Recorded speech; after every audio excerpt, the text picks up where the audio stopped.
Hello students, आज हम लोग का वीडियो बहुत ही महत्वपूर्ण होने वाला है क्योंकि बिहार बोर्ड द्वारा निर्गत मॉडल सेट का सभी ऑब्जेक्टिव प्रश्न आज हम लोग एक एक करके समझने वाले हैं, बनाने वाले हैं। इसके बाद दूसरे वीडियो में सब्जेक्टिव क्वेश्चन का भी हल देखेंगे। तो चलिए आइए आज सभी 100 ऑब्जेक्टिव क्वेश्चन का आंसर कंसेप्ट के साथ देखते हैं और समझते हैं। एक बात और है, यदि आप ये 100 ऑब्जेक्टिव प्रश्न समझ लेते हैं तो समझिए कि बिहार बोर्ड परीक्षा में जो आपको 50 ऑब्जेक्टिव प्रश्न पूछे जाएंगे वो आप आसानी से हल कर लेंगे। क्यों कर लेंगे? क्योंकि इस बार बिहार बोर्ड परीक्षा में ऑब्जेक्टिव से आपको 100 सवाल पूछे जाएंगे और कुछ सवाल तो इस प्रश्न से भी मैच कर जाएंगे। तो चलिए आइए जल्दी से प्रारंभ करते हैं और समझते हैं। एक बात और है, अगर किसी वीडियो का सॉल्यूशन आपको बढ़िया से पता ना चले तो आप हमें कमेंट करेंगे, मैं उसका अलग से वीडियो बना दूंगा या लाइव क्लास में समझा दूंगा। आज मैं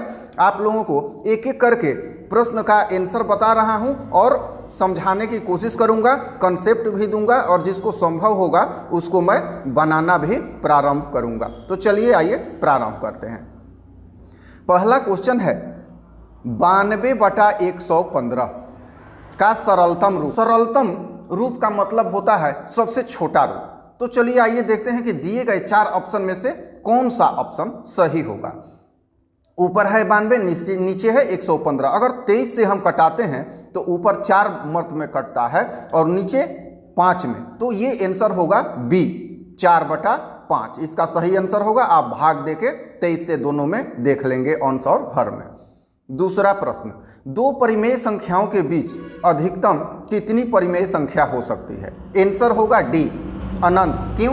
क्योंकि हम जानते हैं कि किसी भी 2 परिमेय संख्याओं के बीच अनगिनत रूप से अनंत परिमेय संख्याएं होती हैं। अगर यही अपरिमेय होता तो भी अनंत ही होता।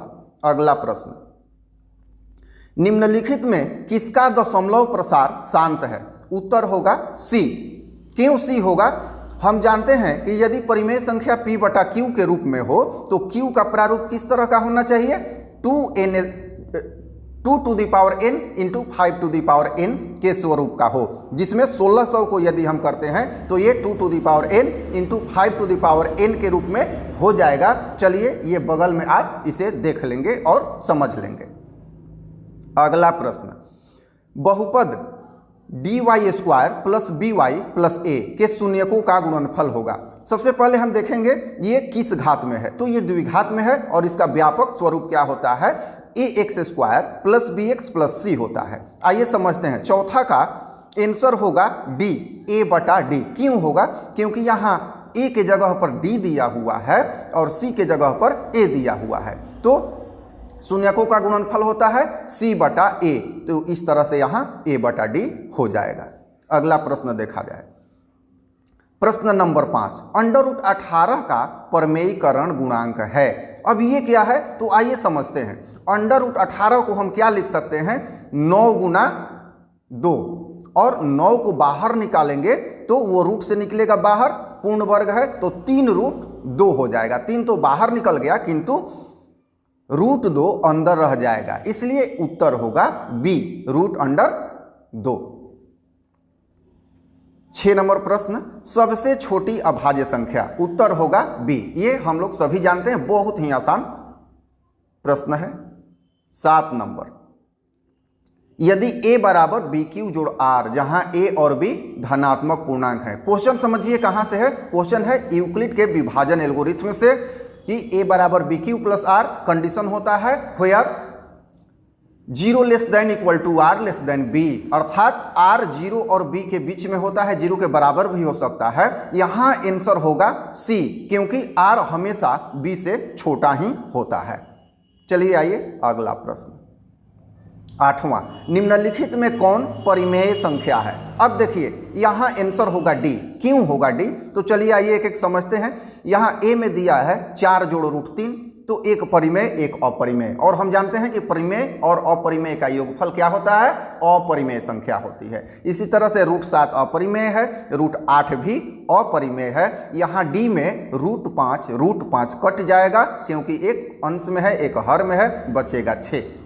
अगला प्रश्न, द्विघात बहुपद x square plus 12x plus 35 के शून्यक हैं। तो आंसर होगा, इसमें आंसर कौन सा होगा? 9 नंबर का आंसर होगा बी। कह रहा है दोनों धनात्मक, दोनों ऋणात्मक, दोनों बराबर, एक धनात्मक तथा दोनों ऋणात्मक। तो जब इसे हम गुणनखंड बनाएंगे, गुणनखंड के रूप में रखेंगे और इसमें x का मान निकालेंगे तो दोनों ही ऋणात्मक आएंगे। कैसे आएंगे ये बगल में आप देख सकते हैं। इस तरह से आंसर इसका बी हो जाएगा। अगला प्रश्न, निम्नलिखित में कौन अपरिमेय संख्या है? यहां देखा जाए, यहां इसका आंसर होगा 10 नंबर का आंसर होगा सी, √27। कैसे? क्योंकि 121 पूर्ण वर्ग संख्या है 11 का, 196 भी पूर्ण वर्ग संख्या है 14 का, √289 भी पूर्ण वर्ग है 17 का, इसलिए सी √27 ये पूर्ण वर्ग नहीं है, तो ये अपरिमेय संख्या होगी। जो भी प्रश्न आपको समझ में नहीं आ रहा है आप कमेंट करेंगे, मैं उसका वीडियो अपने लाइव क्लास में दे दूंगा या तो उस पर अलग से वीडियो बना के अपलोड कर दूंगा। 11 नंबर प्रश्न, बहुपद 5y² - 25 के शून्यक हैं। तो शून्यक निकालने के लिए हम जानते हैं कि बहुपद को शून्य के बराबर किया जाता है। जैसे ही शून्य के बराबर करेंगे, पहले हम समझ लेते हैं कि इसका आंसर होगा सी, √5, -√5। कैसे होगा? तो शून्य के जैसे ही बराबर करेंगे 25 उस साइड में चला जाएगा, जैसा कि आप बगल में देख रहे हैं। 25 उस साइड चला जाएगा, 5 से भाग होगा, बचेगा 5, y² बराबर हो जाएगा 5, इसलिए y बराबर √ ±5। 12, एक द्विघात बहुपद के शून्यक का योग तथा गुणनफल क्रमशः 3 तथा -40 है। तो द्विघात बहुपद हैं। 12 नंबर क्वेश्चन, इसमें थोड़ा पेन पेपर आपको चाहिए। तो इसका आंसर होगा ए, x² -3x -40। कैसे होगा? तो चलिए आइए ये बगल में इसे देख लीजिए, समझ लीजिए। हम आगे बढ़ रहे हैं, अगर समझ में नहीं आ रहा है तो स्क्रीनशॉट भी ले सकते हैं और इसे देख सकते हैं, यह वीडियो पॉज करके देख सकते हैं। अगला प्रश्न, युग्म समीकरण x + 2y = 4 तथा 2x + 4y = 8 का है। इसमें 4 ऑप्शन दिया हुआ है। आंसर होगा डी, अनगिनत हल। क्यों होगा? तो देखिए x + 2y = 4 और दूसरा समीकरण है 2x + 4y = 8। अगर दूसरे समीकरण में दो उभयनिष्ठ निकाल दें तो ये भी हो जाएगा x + 2y = 4। तो दोनों समीकरण समान हो गए, इसलिए दोनों समपाती होंगे और हम जानते हैं कि समपाती युग्म समीकरण के अनगिनत रूप से अनेक हल होते हैं। अगला प्रश्न 14 नंबर, यदि बहुपद x² + ax - b के शून्यक एक दूसरे के व्युत्क्रम हो तो b का मान होगा, b का मान कितना होगा ये बताना है। आंसर होगा b -1। क्यों होगा? तो चलिए आइए इसे बगल में देख लेते हैं। देखिए व्युत्क्रम का मतलब है कि यदि एक को हम x मानते हैं तो दूसरा 1/x होगा। अब इतना जब आप समझ गए तो आप बना लेंगे योगफल और गुणनफल के आधार पर। बगल में आप देख रहे हैं। अगला प्रश्न, अर्धवृत्त का कोण होता है। देखिए ये थोड़ा सा समझने वाला प्रश्न है कि अर्धवृत्त का कोण होता है। इस प्रश्न का आशय क्या है? मतलब अर्धवृत्त द्वारा परिधि पर कोण बनाया जाता है। कितने डिग्री का? तो व्यास से हमेशा परिधि पर 90 डिग्री का कोण बनता है। हम जानते हैं कि केंद्र पर का कोण परिधि पर के कोण का दुगुना होता है। तो परिधि वाला आधा होगा, व्यास 180 डिग्री, तो परिधि पर का कोण 90 डिग्री। आंसर होगा सी। अगला प्रश्न, द्विघात समीकरण ax² + bx + c = 0 जहां a ≠ 0 के वास्तविक मूल नहीं है। यदि अब 4 विकल्प इसमें दिया हुआ है तो इसका डी विकल्प सही होगा, b² - 4ac < 0, क्योंकि ये कंडीशन में b² - 4ac < 0 में समीकरण के वास्तविक मूल नहीं होते हैं। चलिए अगला प्रश्न देखा जाए। लाइक जरूर कीजिएगा, कमेंट भी कीजिएगा। अगर कोई भी प्रश्न आपको समझने में दिक्कत आ रही है तो निसंकोच आपको कमेंट करना है, प्रश्न भेजना है। मैं उसका या तो वीडियो बनाऊंगा या अपने लाइव क्लास में समझा दूंगा। मैं बार बार ये बातें कर रहा हूं। और हाँ, ये जो सेक्शन ए है 100 क्वेश्चन का, इसको करने के बाद फिर अगला वीडियो मैं लाऊंगा जिसमें मैथ का सारा सब्जेक्टिव 2 नंबर वाला और 5 नंबर वाला आपको करवा दूंगा और सबका आंसर मैं या तो लाइव क्लास में या वीडियो बना बना के आपको दे दूंगा। चलिए अगला प्रश्न हम लोग 17 नंबर। यदि अल्फा तथा बीटा समीकरण 2x² माइनस x माइनस 6 बराबर 0 के मूल हैं तो 1/अल्फा प्लस 1/बीटा बराबर क्या होगा? तो समझ लीजिए ऑप्शन होगा डी -1/6। क्यों होगा? ये क्वेश्चन बहुत बार आ चुका है। यदि बटा अल्फा जोड़ 1/बीटा को जोड़ते हैं तो क्या होगा? ऊपर हो जाएगा अल्फा प्लस बीटा और नीचे हो जाएगा अल्फा इंटू बीटा, अर्थात ऊपर होगा मूलों का योगफल और नीचे होगा मूलों का गुणनफल, जैसा कि आप देख रहे हैं। तो इस तरह से हम इसे कंप्लीट कर लेंगे। अगला प्रश्न अब 18 नंबर है। समांतर श्रेणी -3 4 11 18 ... 21वां पद क्या होगा? तो आप लोग समझ रहे हैं कैसे बनाया जाता है। 18 का उत्तर होगा डी 137। कैसे? ए बराबर हो जाएगा -3, डी बराबर यहाँ हम कर लेंगे 7 होगा सार्वअंतर और एन 21 होगा।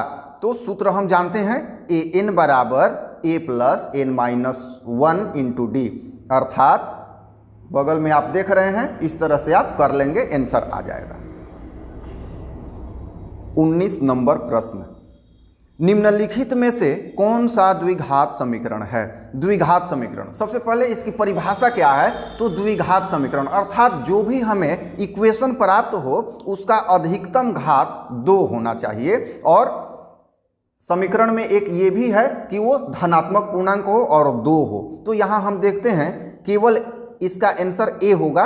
केवल ए ही ऐसा है जिसे हम RHS को सॉल्व करते हैं तो एक्स क्यू दोनों तरफ कैंसिल हो जाएगा और यहाँ द्विघात में हमें एक समीकरण प्राप्त होगा। बाकी बी में √x है, सॉल्व होगा नहीं क्योंकि √x का पावर होता है, x का पावर 1/2 हो जाएगा। यहाँ c को भी हल करेंगे तो ये द्विघात नहीं होगा और d भी नहीं हो पाएगा क्योंकि x⁴ हो जाएगा हल करेंगे तो। अगला प्रश्न, समांतर श्रेणी 80 76 72 68 का कौन सा पद शून्य होगा? तो ये इसका सबसे पहले आंसर हम लोग समझ लेते हैं क्योंकि आपको बनाने में भी सुविधा होगी।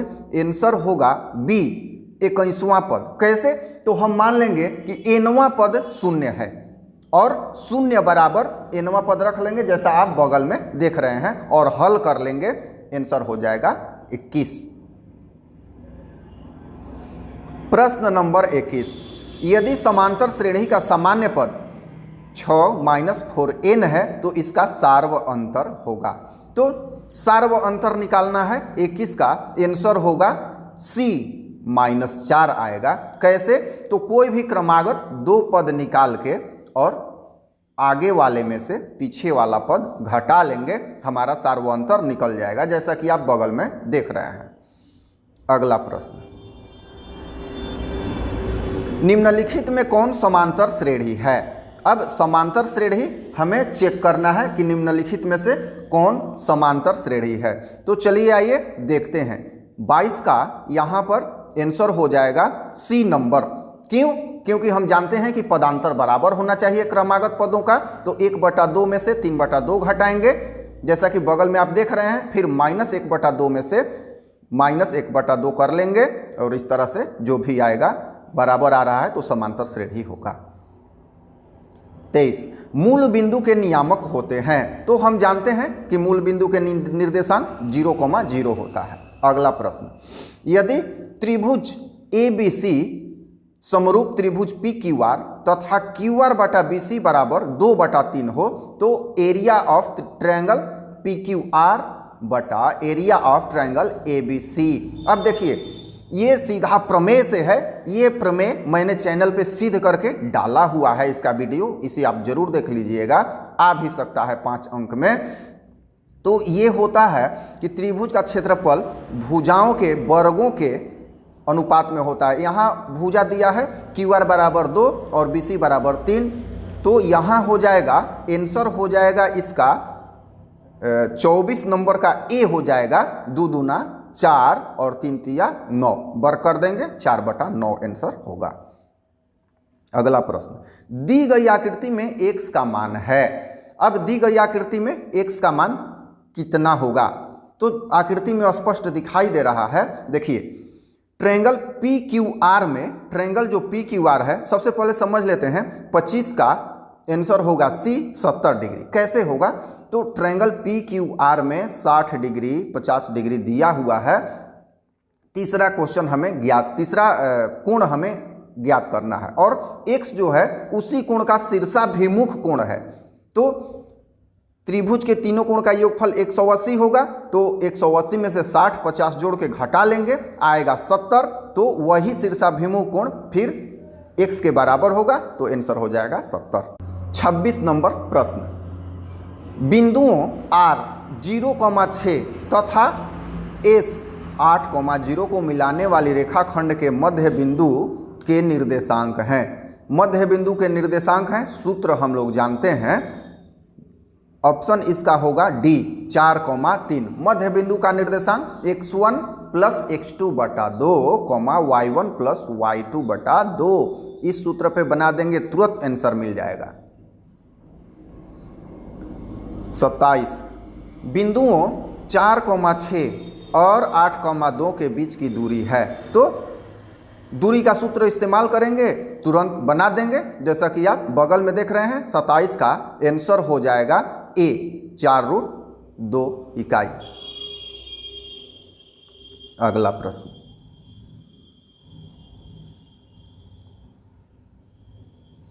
अट्ठाईस number, sine square 60 degree plus cos square 60 degree. यहां ध्यान दीजिए, कुछ भी हो इस सूत्र पे कोण कुछ भी हो, स्क्वायर स्क्वायर साइन कॉस का दिख रहा है तो सीधा 1, क्योंकि सेम है दोनों, तो 28 का आंसर हो जाएगा C 1, क्योंकि साइन स्क्वायर थीटा जोड़ कॉस स्क्वायर थीटा बराबर 1। मान रखना ही नहीं है हम लोगों को, ऐसे ही हम लोग कर लेंगे। 29 नंबर, यदि रैखिक समीकरणों का युग्म संगत हो तो रेखाएं होंगी। देखिए यहाँ 29 नंबर है, इसका आंसर हो जाएगा डी प्रतिच्छेदी या संपाती। क्वेश्चन क्या कह रहा है, यदि रैखिक समीकरण के युग्म संगत हो, तो हम लोग जानते हैं संगत कब होता है, या तो प्रतिच्छेदी जब एक हल हो, या तो संपाती जब अनंत हल हो। समांतर को संगत हम नहीं बोलते हैं, क्योंकि उसका हल होता ही नहीं है। 30 नंबर प्रश्न, बिंदु -6, -5/2 किस पाद में स्थित है। तो आंकिक वैल्यू जो भी हो, यहाँ हम केवल x का चिन्ह देखेंगे और y का चिन्ह देखेंगे। यहाँ माइनस माइनस है, तो ये आंसर होगा C तृतीय पाद में। आप लोग समझ सकते हैं कि किसी भी कार्तीय पल में 4 पाद होते हैं, पहला, दूसरा, तीसरा और चौथा, आप समझ सकते हैं। अगला प्रश्न, त्रिभुज PQR में भुजा QR को बिंदु S तक इस प्रकार बढ़ाया जाए कि कोण PRS बराबर 120 डिग्री और कोण QPR बराबर 63 डिग्री, तो कोण PQR है। इस 31 नंबर प्रश्न का उत्तर होगा B 57 डिग्री। कैसे होगा, बगल के चित्र में आप इसे समझ लें। अगला प्रश्न,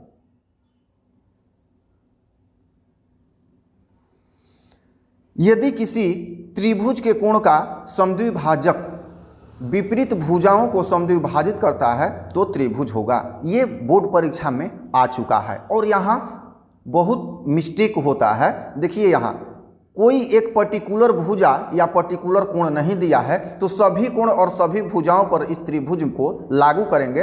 आंसर हमारा 32 का हो जाएगा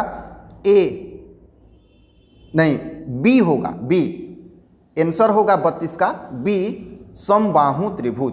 कैसे होगा, तो एक बार ए से उसके सम्मुख भुजा पर अर्थात विपरीत भुजा पर लंब डालेंगे और एक बार बी से डालेंगे तो इस स्थिति में सभी भुजाएं बराबर हो जाएंगी। बगल में आप देख सकते हैं। 33 त्रिभुज ABC में DE समांतर BC तथा AD बटा DB बराबर 2/3 तो AE बटा EC का मान होगा। 33 नंबर क्वेश्चन में देख लीजिए, ये इसका आंसर होगा B 2/3। कैसे होगा इसे आप बगल के चित्र में समझ सकते हैं। अगर कोई भी प्रश्न आपका क्लियर नहीं हो रहा है तो आप कमेंट करें, मैं उसको फिर से समझाने की कोशिश करूंगा और ऑनलाइन भी समझा दूंगा। चलिए आइए अगला प्रश्न 34 नंबर।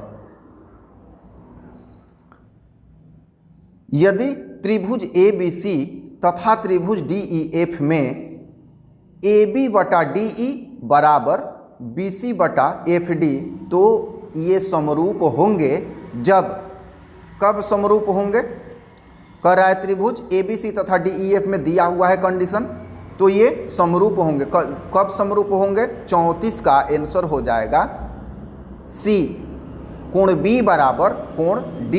देखिए ध्यान दीजिएगा, यहाँ B मार के गलती नहीं करना है। कोण B बराबर कोण E नहीं होगा क्योंकि यहाँ भुजाओं का अनुपात अलग है। AB बटा DE बराबर BC बटा FD दिया हुआ है। फिगर में आप स्पष्ट रूप से बगल में देख लीजिए, समझ में आ जाएगा।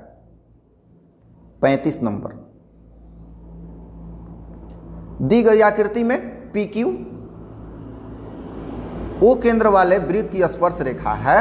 यदि OQ बराबर 3, PQ बराबर 4 तो OP बराबर 35 का आंसर हो जाएगा C 5 सेंटीमीटर। क्यों? हम जानते हैं कि स्पर्श रेखा से जब केंद्र को मिलाया जाए तो वो त्रिज्या होती है और वो स्पर्श रेखा के साथ 90 डिग्री का कोण बनाती है। इस तरह से OQP एक समकोण त्रिभुज होगा और OP इस त्रिभुज का कर्ण होगा। तो हम कर्ण के सूत्र से निकाल सकते हैं, लंब स्क्वायर जोड़ आधार स्क्वायर करके। इस तरह से ये 5 सेंटीमीटर आएगा।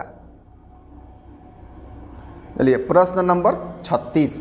प्रश्न नंबर 36, एक्स अक्ष से बिंदु P 8,12 की दूरी है। एक्स अक्ष से, तो एक्स अक्ष से बिंदु P की दूरी है। कौन सी दूरी है ये पूछ रहा है क्वेश्चन। इसका 36 का आंसर हो जाएगा B 12 इकाई। क्यों 12 इकाई हो जाएगा? तो देखिए एक्स अक्ष पर P का नियामक क्या है? 8,12 है। 8 तो x का हो गया और इसके ठीक ऊपर y जाएगा 12 इकाई जाएगा, तो ऊपर की ओर जाएगा। वही एक्स अक्ष से दूरी हुआ इसकी, जिसे हम कोटि बोल सकते हैं। या एक हम रूल भी याद रखते हैं कि एक्स अक्ष से लंबिक दूरी क्या कहलाती है? कोटि। तो यहाँ कोटि क्या है? 12 है, इसलिए आंसर बी सही है। 37, वृत्त के किसी बिंदु पर खींची गई स्पर्श रेखा और उस बिंदु से जाने वाली त्रिज्या के बीच का कोण होता है। ये 37 का आंसर होगा सी 90 डिग्री। अभी हमने जस्ट ऊपर वाले प्रश्न में चर्चा किया है कि ये लंब होता है त्रिज्या और स्पर्श रेखा के बीच, तो 90 डिग्री आंसर होगा सी। 38, दी गई आकृति में टीपी तथा टीक्यू दो स्पर्श रेखाएं ओ केंद्र वाले वृत्त पर इस प्रकार हैं कि कोण पी टी क्यू, ध्यान दीजिएगा, कोण पी टी क्यू बराबर 50 डिग्री, तो पी ओ क्यू जो केंद्र पे बन रहा है, पी ओ क्यू पूछ रहा है। तो देखिए यहां जो दोनों स्पर्श रेखा से त्रिज्याएं बना रही हैं वो 90-90 होगा। इसका आंसर पहले समझ लीजिए, आंसर हो जाएगा A 130 degree. P O Q T एक चतुर्भुज बना रहा है और चतुर्भुज के चारों कोणों का योगफल कितना होता है? तो चतुर्भुज के चारों कोणों का योगफल 360 होता है, जिसमें पी क्यू कोण मिलके 180 हो गए, तो ओ टी मिलके 180 होगा। अब 180 होगा तो पी टी क्यू 50 दिया है, तो 180 में से 50 घटाएंगे 130 डिग्री आंसर। 38 के बाद अब हम लोग चलते हैं 39। दिए गए समकोण त्रिभुज पी क्यू आर में पी आर क्यू बराबर थीटा, पी क्यू बराबर 3 सेंटीमीटर, पी आर बराबर 6 सेंटीमीटर, तो थीटा बराबर कितना होगा? ये होगा आंसर ए, 30 डिग्री होगा। क्यों 30 डिग्री होगा? बगल के चित्र में आप समझ सकते हैं। फिर भी समझ में ना आए तो कमेंट जरूर कीजिएगा। अब 39 के बाद हम लोग देखते हैं प्रश्न नंबर 40।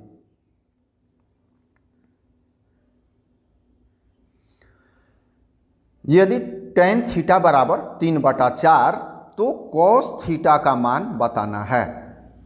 तो हम जानते हैं कि इस तरह के प्रश्न में लंब, आधार, कर्ण अर्थात सम्मुख भुजा, संलग्न भुजा और कर्ण तीनों निकाल लेते हैं। तो यहाँ पर लंब और आधार दिया है, कर्ण हो जाएगा 5 और cos थीटा बराबर हो जाएगा, पहले 40 का ऑप्शन होगा बी 4/5, क्योंकि 4 है आधार और 5 कर्ण निकल के आ जाएगा। इसे आप आसानी से कर सकते हैं। 41 नंबर प्रश्न, कोट 44 डिग्री बटा tan 46 डिग्री। चलिए इस तरह का क्वेश्चन बहुत सारा आप बनाए होंगे, इसमें समय व्यर्थ नहीं करेंगे हम लोग, क्योंकि ये बन जाएगा। ऊपर हो जाएगा कितना? पहले 41 का आंसर होगा डी 1। इस तरह का जो भी क्वेश्चन है जिन दोनों कोणों का योगफल 90 के बराबर होता है, जैसे 46 44 जोड़ेंगे तो 90 होगा, tan 90 डिग्री माइनस थीटा बराबर कोट थीटा और कोट 90 डिग्री माइनस थीटा बराबर tan थीटा होता है। तो ऐसे प्रश्नों का आंसर हो जाएगा 1 बटा में है तब। अगला प्रश्न 42, निम्नलिखित में से किसका मान सबसे अधिक है? निम्नलिखित में से किसका मान सबसे अधिक है? तो यहां देखेंगे आंसर हो जाएगा 42 का ए, tan 45 डिग्री, क्योंकि tan 45 डिग्री का मान होता है 1। बाकी जितने भी बी सी डी में दिए गए हैं सबका मान 1 से कम ही होगा। अगला प्रश्न 43, यदि एक वृत्त का परिधि 88 सेंटीमीटर है तो इसकी त्रिज्या है। एक वृत्त की परिधि दी गई है 88 सेंटीमीटर, तो इसकी त्रिज्या है, आंसर होगा बी 14 सेंटीमीटर। कैसे होगा? बगल में आप देख लीजिए। अगला प्रश्न 44 नंबर, यदि त्रिभुज पी क्यू आर पर समकोण है तो साइन P + Q का मान होगा। अब देखिए 44 नंबर क्वेश्चन, इसका आंसर होगा बी 1। क्यों 1 होगा? इसे आप बगल में देख सकते हैं, क्योंकि P + Q का मान पूछ रहा है साइन का। तो R तो अकेले समकोण है, तो शेष दोनों कोणों का योगफल भी 90 होगा, क्योंकि 90 90 180, त्रिभुज के तीनों कोणों का योग 180 डिग्री। तो P + Q पूछ रहा है, तो साइन 90 और साइन 90 का मान होगा 1। अगला प्रश्न 45 नंबर, यदि α/4 बराबर 15 तो √3 कोसेक अल्फा बराबर बताना है। यहाँ ये बिल्कुल आसान प्रश्न है। अल्फा बराबर 15 है, α/4 बराबर 15 है, तो अल्फा बराबर 15 चौका 60 हो जाएगा। यहाँ √3 कोसेक अल्फा, तो कोसेक 60 कर देंगे, 60 डिग्री कर देंगे और इसे हल कर देंगे। इस तरह से बी का आंसर होगा 45 का आंसर होगा बी 2। अगला प्रश्न 46 नंबर, यदि R1 तथा R2 त्रिज्याओं वाले दो वृत्तों के क्षेत्रफलों का योग R त्रिज्या वाले वृत्त के क्षेत्रफल के बराबर हों तो 46 का, ये बगल में आप देख लीजिए, बिल्कुल समझ में आ जाएगा। आसान सा क्वेश्चन है, NCERT बुक का क्वेश्चन है ये। तो 46 का आंसर होगा सी, R1² जोड़ R2² बराबर बड़े जो दोनों के त्रिज्या के योग से बनता है R² होगा। यही परिधि होता तो R1 जोड़ R2 बराबर R हो जाता। तो इसका आंसर होगा सी। 47, साइन 90 डिग्री माइनस ए, साइन 90 डिग्री माइनस ए बराबर क्या होगा? तो जानते हैं कि साइन 90 डिग्री माइनस थीटा बराबर क्या होता है? कॉस थीटा, तो कॉस ए। अगला प्रश्न 48 नंबर, एक 15 मीटर लंबी सीढ़ी एक ऊर्ध्वाधर दीवार के शीर्ष तक पहुंची है। यदि सीढ़ी दीवार के साथ 60 डिग्री का कोण बनाती है तो दीवार की ऊंचाई बताइए। यहाँ 48 का आंसर हो जाएगा बी 7.5। ये एक्यूरेट आंसर आएगा। देखिए यहाँ थोड़ा सा फिगर आप बगल में समझ रहे हैं, मैंने डाल दिया है। ये सीढ़ी जो है जमीन से नहीं 60 डिग्री का कोण बना रही है, दीवार के साथ, अर्थात ऊपर जो कोण बन रहा है वो 60 डिग्री है, तो जमीन के साथ 30 डिग्री का कोण बनाएगी। क्योंकि समकोण त्रिभुज बनता है तो 60 30 90 मिलके 180, ध्यान दीजिएगा। और तब सीढ़ी की लंबाई अर्थात कर्ण 15 मीटर हो जाएगा। आप समझ सकते हैं आंसर इसका 7.5 बी नंबर होगा। अगला प्रश्न 49, cot 1 degree into cot 89 degree का मान होगा। आंसर होगा ए 1। क्यों? क्योंकि कॉट 1 डिग्री को हम tan 89 डिग्री लिख सकते हैं। दोनों पूरक कोण हैं, 1 डिग्री और 89 डिग्री। तो सूत्र आप जानते हैं, बार बार एक ही सूत्र दोहराना अच्छा नहीं है, क्वेश्चन बहुत सारा है, तो इसे आप कर लेंगे। तो tan 89 इंटू कॉट 89, हम जानते हैं कि tan theta into cot theta बराबर 1 होता है, इसलिए आंसर होगा ए 1। 50 नंबर प्रश्न, आर त्रिज्या वाले गोला के संपूर्ण पृष्ठ का क्षेत्रफल होता है। अब देखिए गोला का पूर्ण हो, संपूर्ण हो, वक्र हो, सभी एक ही होता है, तो इसका आंसर होगा डी 4 पाई आर स्क्वायर वर्ग इकाई। 51 नंबर प्रश्न है, यदि 6, 8, 9 और x तथा 13 का माध्य 10 हो तो x का मान होगा। यहाँ पर x का मान पूछ रहा है और माध्य निकालना है। हम जानते हैं कि जितना भी आंकड़ा दिया है सबको जोड़ देंगे और उसकी संख्या से भाग लगा देंगे तो वही माध्य होता है। आंसर होगा डी 14। आंसर हो जाएगा डी 14। कैसे होगा आप इसे बगल में देख लीजिए। अगला प्रश्न 52, यदि शंकु की ऊंचाई और त्रिज्या दुगनी हो जाए तो शंकु का आयतन होगा। देखिए ये बहुत ही इंपॉर्टेंट क्वेश्चन है, कितना गुना होगा? तो 52 का आंसर होगा डी 8 गुना। कैसे 8 गुना होगा? तो त्रिज्या का स्क्वायर होता है और दुगुना किया जा रहा है, तो 2 दूना 4 और ऊंचाई को दुगुनी की जा रही है तो 4 दूनी 8। ये बगल में आप समझ सकते हैं देख के। अगला प्रश्न देखा जाए 53 नंबर, निम्नलिखित वितरण के लिए बहुलक वर्ग का निम्न सीमा है। एक आंकड़ा दिया हुआ है, इसके बहुलक वर्ग को पहले चुनना है। तो बहुलक वर्ग हम किसे चुनते हैं? 53 का आंसर ए होगा 15। कैसे होगा? तो जिस वर्ग अंतराल की बारंबारता सर्वाधिक होती है वो बहुलक वर्ग होता है। तो ये है 15 से 20 और इसकी निम्नतम सीमा है 15। अगला प्रश्न, निम्नलिखित में से कौन सा आलेख द्वारा निर्धारित नहीं किया जा सकता? तो हम जानते हैं कि माध्य को आलेख द्वारा निर्धारित नहीं किया जा सकता, बाकी माध्यक और बहुलक को आलेख द्वारा निर्धारित कर सकते हैं। अगला प्रश्न 55 नंबर, 2 घनों के आयतन का अनुपात 1/27 है तो उनके कोरों का अनुपात अर्थात किनारों का अनुपात क्या होगा? ये ध्यान दीजिएगा। 55 नंबर क्वेश्चन का आंसर होगा सी 1:3। क्यों? क्योंकि 1 का क्यूब रूट करेंगे तो 1 और 27 का क्यूब रूट करेंगे तो 3। बगल में इसे आप देख भी सकते हैं।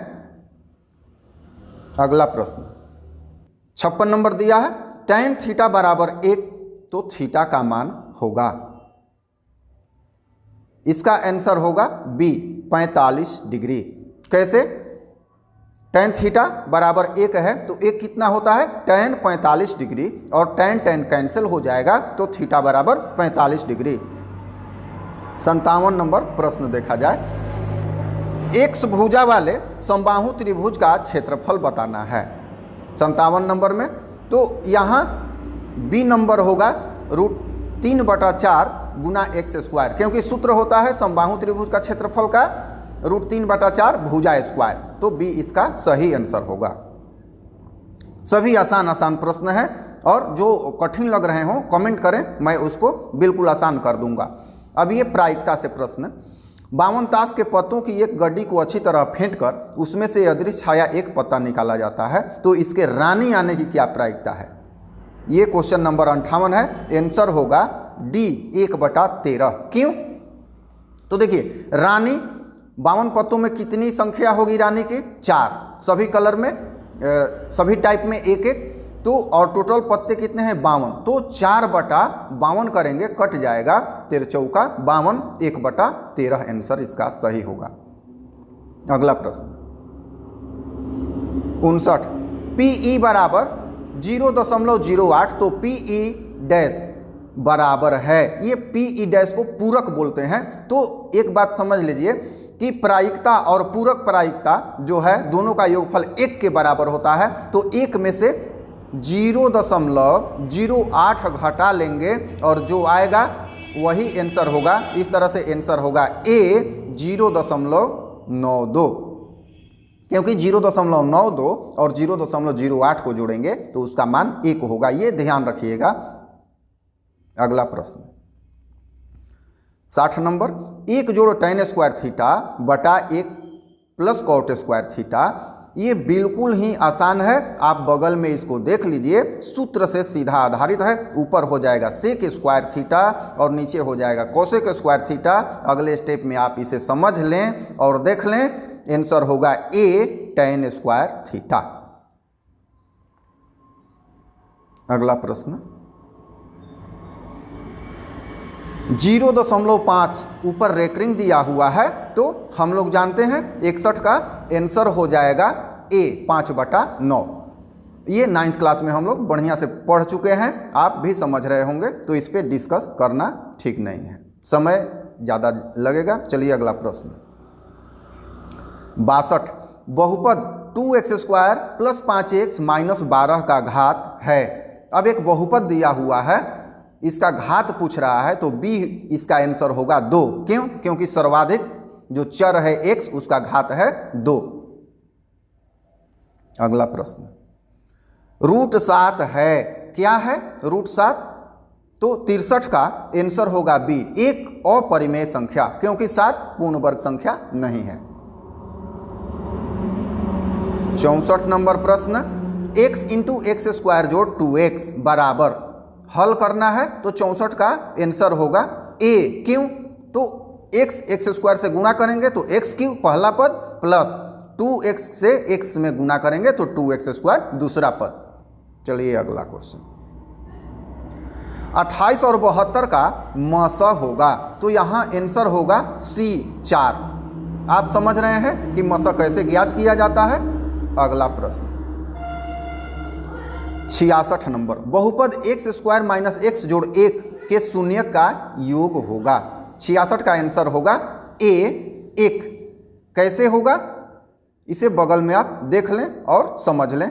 x² माइनस x जोड़ 1 है, तो शून्यकों का योग होता है, क्या होता है? -b/a, तो माइनस माइनस प्लस हो जाएगा, 1/1, ये आंसर हो जाएगा 1। अगला प्रश्न √2 का स्क्वायर -2, तो यहाँ अंडर रूट है और स्क्वायर है, तो दोनों कैंसिल हो जाएगा 67 नंबर क्वेश्चन में, और 67 नंबर का आंसर होगा बी 0। क्यों? अंडर रूट और स्क्वायर कैंसिल हो गया तो बचा 2 - 2 = 0। अगला प्रश्न देखते हैं, x जोड़ y बराबर 3, 3x - 2y बराबर 4, तो x और y का मान निकालना है। 68 का आंसर होगा ए, x = 2 y = 1। इसे आप विलोपन विधि से हल कर लीजिएगा, पहले समीकरण में 2 से गुना कर दीजिएगा, सीधा 2y कैंसिल हो जाएगा, इस तरह से x = 2 y बराबर आएगा। बिल्कुल आसान है। आगे बढ़ते हैं 69 नंबर प्रश्न, यदि बहुपद y² - y - 6 के शून्यक अल्फा तथा बीटा हैं, तो अल्फा × बीटा होगा। 69 का आंसर होगा बी -6। क्यों? क्योंकि शून्यकों का गुणनफल होता है c बटा a, यहाँ c है -6 और a है 1, तो -6 बटा 1 बराबर -6। 70 नंबर प्रश्न, द्विघात समीकरण x² - 5x - 300 बराबर 0 का विविक्त कर, अर्थात विवेचक डिस्क्रिमिनांट जिसे d कहते हैं वो पूछ रहा है यहाँ। तो हम जानते हैं, पहले 70 नंबर का आंसर समझ लीजिए, a होगा 1225। क्यों? क्योंकि हम जानते हैं कि विवेचक बराबर होता है b² - 4ac, और बैठा लेंगे abc, यहाँ स्पष्ट दिखाई दे रहा है, ये हमारा 1225 आ जाएगा।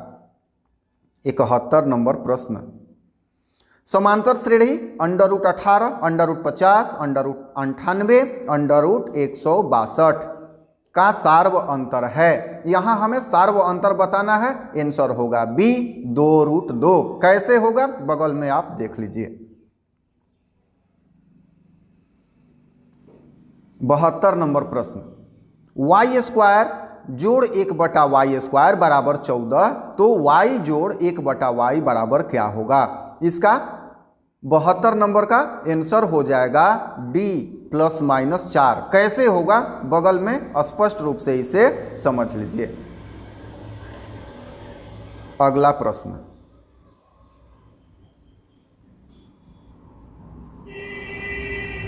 यदि समांतर श्रेणी का nवां पद 6n-2 हो तो पहला पद क्या होगा? 73 नंबर का आंसर होगा बी 4। कैसे? तो पहला पद पूछ रहा है, n के जगह पर 1 करेंगे, 6 गुना 1 6 - 2 घट के हो जाएगा 4। अगला प्रश्न, सभी आसान प्रश्न है, इसके बावजूद भी आपको किसी भी प्रश्न में कोई समस्या है तो कमेंट करें, मैं उसका समाधान विस्तृत रूप से अपने लाइव क्लास में या वीडियो में बता दूंगा। मैं बार बार कह रहा हूं, एक रिक्वेस्ट आपसे ये भी है कि आप मेरे चैनल पे नए होंगे तो सब्सक्राइब जरूर कर लेंगे, क्योंकि यहाँ ऑब्जेक्टिव सब्जेक्टिव बहुत सारे क्वेश्चन, ऑब्जेक्टिव तो लगभग 300 प्रश्न मैंने अलग से डाल दिया है। तो नया चैनल है, नए ही होंगे, दोस्तों में शेयर भी कीजिएगा, सब्सक्राइब भी जरूर कर लीजिएगा। 74 नंबर, बिंदु -6,10 का कोटि है। -6,10 का कोटि है। 74 नंबर प्रश्न, उत्तर होगा बी 10। कैसे? क्योंकि पहले भुज होता है फिर कोटि होता है। अगला प्रश्न, 75 number, sec² a - tan² a। देखिए एक बात आपको मैं बता दूं, मैं एक कोचिंग संचालक भी हूं, पिछले 5 वर्षों से कराता आ रहा हूं, तो ये मैं अपने कोचिंग में ऑफलाइन भी सभी छात्रों को हल करके बताया करता हूं। तो इसलिए सोचा कि ऑनलाइन में भी ये सॉल्यूशन डाल दिया जाए, और क्योंकि शॉर्ट फॉर्म करना जरूरी है, समय ज़्यादा हो जाएगा, 100 प्रश्न है, इसके बाद भी इसीलिए मैंने बार बार कहा है कि जो समझ में ना आए उसे मैं बाद में आपको बता दूंगा। 75 नंबर प्रश्न, sec² a - tan² a। तो 75 का आंसर होगा बी 1। कैसे होगा? ये डायरेक्ट सूत्र है, sec² a - tan² a बराबर 1। 76 नंबर प्रश्न, यदि XYZ समांतर श्रेणी में है तो y बराबर, देखिए इंपॉर्टेंट क्वेश्चन है, समझ लीजिएगा। 76 का आंसर होगा बी, बीच का पद जो है दोनों साइड वाले पद के योगफल में 2 से भाग देंगे तो वो उसे सेटिस्फाई करेगा। तो 76 का बी, z जोड़ x/2। अगला प्रश्न देखा जाए, 77 number, sin a Guna cosec a। अब इसका आंसर होगा 1, क्योंकि साइन का जो उल्टा करेंगे इसका व्युत्क्रम 1/cosec a होता है, तो cosec a के जगह पर 1/sin a यदि पुट करते हैं तो साइन कट जाएगा, बचेगा 1। आंसर होगा a 1। 78 नंबर प्रश्न, बिंदुओं 3 बिंदु दिया हुआ है, तीनों के निर्देशांक दिए हुए हैं यहाँ 78 नंबर प्रश्न में, और कह रहा है कि त्रिभुज का क्षेत्रफल बताएं। तो त्रिभुज के क्षेत्रफल का सूत्र आप लोग जानते हैं कि त्रिभुज का क्षेत्रफल क्या होता है, 1/2, और यहाँ कोष्ठ में स्टार्ट होता है x1 into y2 - y3 plus x2 into y3 - y1 plus x3 into y1 minus y2, post बंद और मान बैठा लेंगे। इस तरह से 78 नंबर का आंसर होगा ए 32 वर्ग इकाई। ये 64/2 लास्ट में आएगा तो आप समझिएगा सही है। अगला प्रश्न 79, कॉट 90 डिग्री माइनस थीटा। यहाँ cot 90 degree minus theta direct formula है, बी होगा tan थीटा। अगला प्रश्न 80 नंबर, त्रिभुज के शीर्षों के निर्देशांक, त्रिभुज के 3 शीर्ष होंगे, तीनों के निर्देशांक यहाँ दिया है, केंद्रक का निर्देशांक बताना है। तो आप एनसीईआरटी बुक पढ़िए, स्पष्ट पता होगा। और ये डायरेक्ट सूत्र है, आंसर होगा बी x1, अर्थात x निर्देशांकों का योगफल बटा 3 कमा y निर्देशांकों के योगफल बटा 3। तो इस तरह से इसका आंसर होगा बी। अब 81 नंबर प्रश्न, 81 नंबर है sine 20 degree minus cos 70 degree. देखिए 20-70 पूरक कोण से संबंधित प्रश्न है, और यदि ऐसे प्रश्न माइनस में होते हैं तो आंसर ज्यादातर 0 आता है, गुणा में होते हैं तो या भाग में होते हैं तो 1 आता है। तो यहाँ 81 का आंसर होगा बी 0। कैसे होगा, साइन 20 डिग्री ज्यों कहते हैं और कॉस 70 को जब बदलेंगे तो हो जाएगा साइन 20 डिग्री। तो इस तरह से साइन 20 घट के 0 हो जाएगा। अगला प्रश्न 42 नंबर, 1 घटाओ sine to the power 4a, 82 number है, 1 माइनस cos to the power 4a बराबर होगा। अब यहां देखिए a square minus B square के रूप में इसे हम रखेंगे, बगल में आप देख लीजिए, इससे इसका सॉल्यूशन यहाँ बगल में देना जरूरी है, आप तुरंत समझ जाएंगे। तो इस तरह से 82 का आंसर होगा D sine square a into 1 plus cos square a। अगला प्रश्न, यदि √2 कॉस थीटा बराबर 1 तो थीटा का मान, देखिए इसे बिना सॉल्यूशन के हम लोग समझे, √2 उस साइड जाएगा आरएचएस साइड, तो कॉस थीटा बराबर 1/√2 हो जाएगा। और कॉस थीटा के पद में 1/√2 किसका मान होता है, कॉस 45 का। तो इस तरह से कॉस कॉस कैंसिल, थीटा बराबर क्या हो जाएगा आपका 45। तो आंसर होगा बी 45 डिग्री। अगला प्रश्न देखा जाए, यदि tan थीटा बराबर p/q तो cos theta plus sine theta बटा cos theta minus sine theta, इसका हम यूनिक सॉल्यूशन बगल में दे रहे हैं, आप लोग आसानी से समझ जाएंगे। 84 का आंसर होगा बी q जोड़ p/q माइनस p। कैसे होगा इसे थोड़ा सा आप देख लीजिएगा। 84 के बाद अब अगला प्रश्न पे जाते हैं 85, यदि सेक a बराबर 25/7 तो साइन a, देखिए यहाँ सेक a बराबर 25/7 तो कॉस a कितना हो जाएगा 7/25, उल्टा हो जाएगा। और साइन a पूछ रहा है तो कॉस आधार बटा कर्ण हुआ, आधार हुआ 7, कर्ण है 25 तो लंब होगा 24। निकालने का तरीका आपको पता है, ज़्यादा समय नहीं लिया जाएगा। तो लंब 24 हो जाएगा, आधार 7 हो गया और कर्ण 25 है, तो साइन a बराबर क्या हो जाएगा, अब आप समझ गए होंगे, a होगा इसका सही आंसर, लंब बटा कर्ण अर्थात 24/25। अगला प्रश्न, tan स्क्वायर 45 डिग्री माइनस 1, देखिए यहाँ tan स्क्वायर 45 डिग्री माइनस 1 है 86 में, तो tan स्क्वायर 45 डिग्री, tan 45 का मान होता है 1, इसका आंसर हो जाएगा 0 बी। कैसे, तो 1 स्क्वायर tan 45 का मान 1, तो 1 स्क्वायर का मान 1 और माइनस 1, 1 माइनस 1 बराबर 0। 87 नंबर, 1 जोड़ tan स्क्वायर a बटा सेक स्क्वायर a, इसका आंसर हो जाएगा सी 1। क्यों, क्योंकि ऊपर 1 प्लस tan स्क्वायर a है तो वो सेक स्क्वायर a हो जाएगा और नीचे सेक स्क्वायर a ऑलरेडी पहले से है, कट जाएगा, आंसर हो जाएगा 1। 88 नंबर प्रश्न,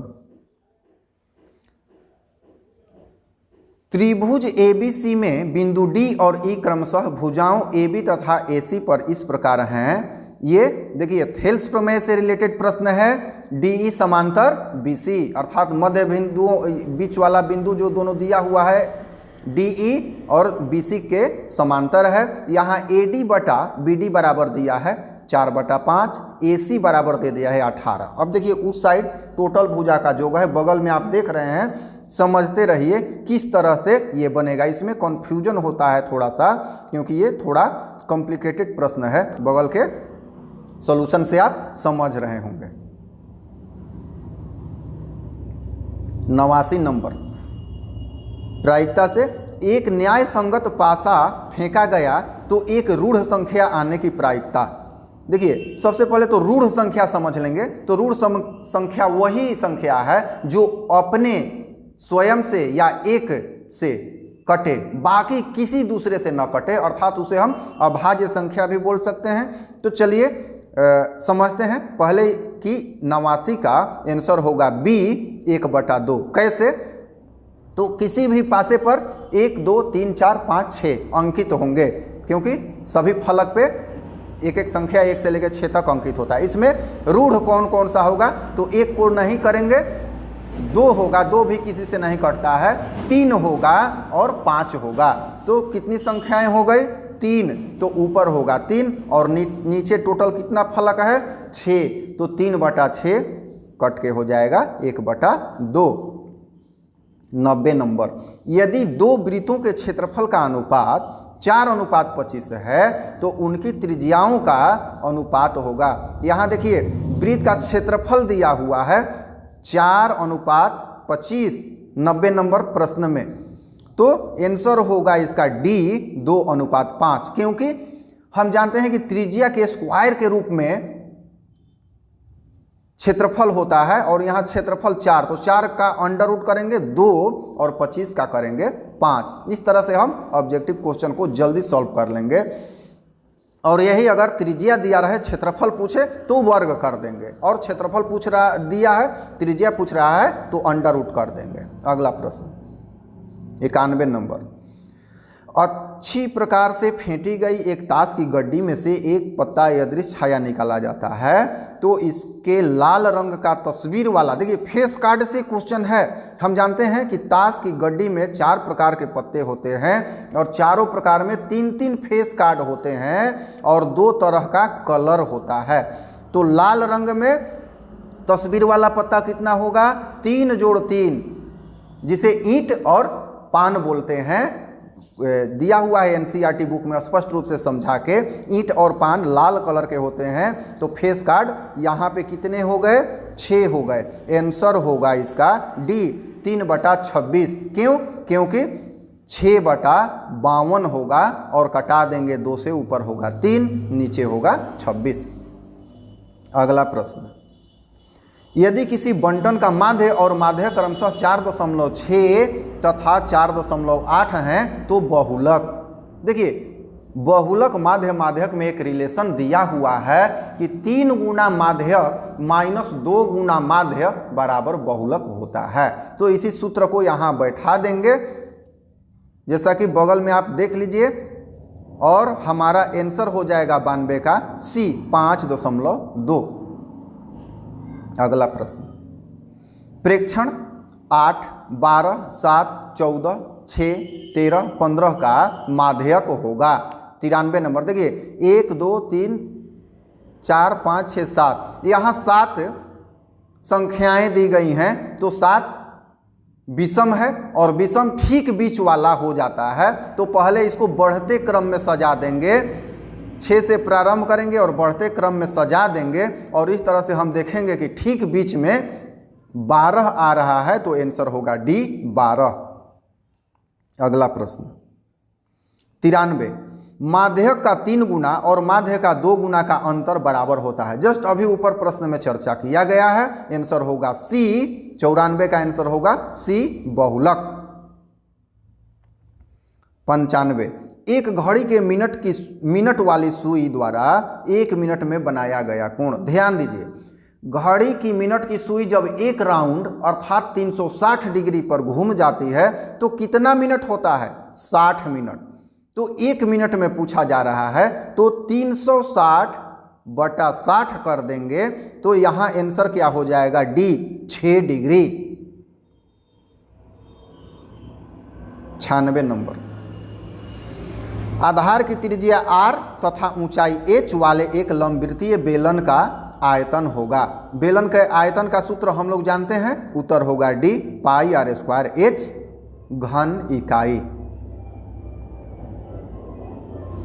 97 नंबर प्रश्न देखा जाए, समबाहु त्रिभुज ABC में यदि AD परपेंडिकुलर BC तो AD स्क्वायर होगा। इसे आप बगल के सॉल्यूशन में आसानी से समझ लेंगे और देख लेंगे, और नहीं समझ में आए तो कमेंट करेंगे। 97 नंबर प्रश्न इंपॉर्टेंट है, इसे आप जरूर देख लेंगे। तो इस तरह से 97 का आंसर होगा A 3CD स्क्वायर। ये कैसे होगा आप समझ सकते हैं बगल में देख के। 98 नंबर प्रश्न, त्रिज्या r वाले अर्धगोले का वक्र पृष्ठीय क्षेत्रफल है। त्रिज्या r वाले अर्धगोले का वक्र पृष्ठीय क्षेत्रफल क्या है? तो सीधा सूत्र बताना है, सूत्र बताना है। आंसर होगा इसका C 2 पाई r स्क्वायर। अर्धगोले का सूत्र स्पष्ट रूप से दिया हुआ है एनसीईआरटी बुक में, उसे आप देख लेंगे। 99, दी गई आकृति में O वृत्त का केंद्र है तथा कोण AOC 130 डिग्री है, तो कोण OAC बताना है। OAC ध्यान दीजिएगा, यहाँ आप समझ सकते हैं कि किसी भी त्रिभुज का कोण मिलके तीनों कोण 180 डिग्री होता है, और यहाँ OA और OC क्या है, त्रिज्या है। 99 का आंसर होगा डी, इनमें से कोई नहीं। कैसे? तो देखिए, क्वेश्चन पूछ रहा है OAC बताना है, तो यहाँ OA और OC त्रिज्या है, दोनों बराबर होगा, इसलिए OAC समद्विबाहु त्रिभुज है, और इस त्रिभुज में कोण A और कोण C बराबर होगा, और तीनों कोण 180 डिग्री होगा, जिसमें से एक कोण O 130 दिया है। तो 180 में से जब 130 घटाएंगे तो हमें कितना मिलेगा, 50 डिग्री। किंतु 50 डिग्री जो आएगा वो कोण A और कोण C दोनों का योगफल होगा, और दोनों बराबर होंगे, इसलिए कोण A और कोण C क्रमशः 25 डिग्री हो जाएंगे, जो ऑप्शन में नहीं दिया हुआ है, इसलिए आंसर होगा डी, इनमें से कोई नहीं। अगला प्रश्न और अंतिम प्रश्न भी है, 14 का मिलान चिन्ह। ये हम लोग जानते हैं कि मिलान चिन्ह कैसे किया जाता है, 5-5 का करते हैं, और जितनी पाई लगाते हैं उतनी संख्या होती है, और एक आड़ी पाई जो जिसे हम तिरछी पाई लगाएंगे तो वो 5 में बदल जाता है। उत्तर होगा डी, यहाँ जो दिया हुआ है आप देख रहे हैं। तो इस तरह से 100 प्रश्न समाप्त हो गया हम लोगों का। आपको समझ में नहीं आया हो तो कमेंट करें, और आया हो तो लाइक जरूर करेंगे, क्योंकि ये सॉल्यूशन बनाने में, वीडियो बनाने में बड़ा ही मेहनत लगता है, और मैं स्टूडेंट्स के लिए ही ये सब करता हूँ। तो स्टूडेंट्स का भी फर्ज है कि जो भी है कुछ त्रुटियों को भूल के अपने टीचर का सपोर्ट करें। अगला इसी मैथ के जो मॉडल सेट है, इसका सब्जेक्टिव प्रश्न भी मैं लेकर आऊँगा, या तो लाइव क्लास भी करवा दूँगा। धन्यवाद।